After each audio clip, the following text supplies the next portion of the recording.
Howdy, gardening friends. Today, short lesson, we're going to talk about growing spring onions. And wait till the end, we have some other related things you might consider as well.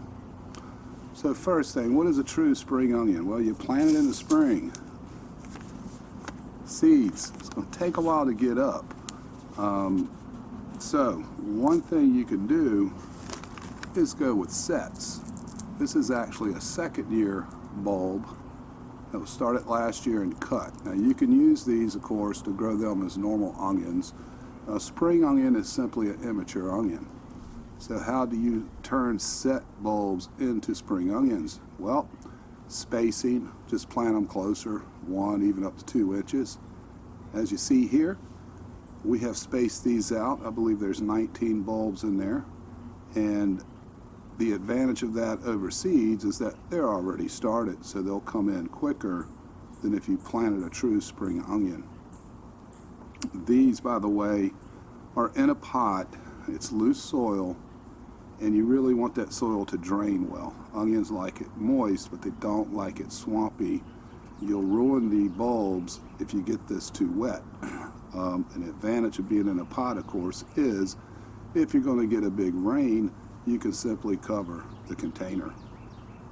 Now, other alternatives, you can go with shallots. Again, starting them with seeds. You can get sets of these too. Start these from seed, they take a while as well.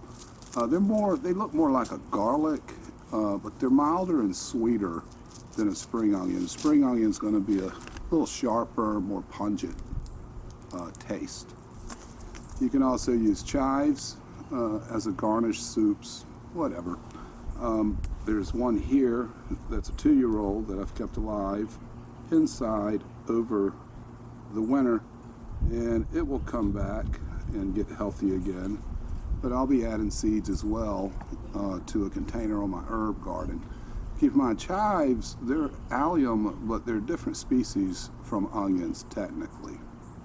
There are also scallions, which are basically a bulbless onion.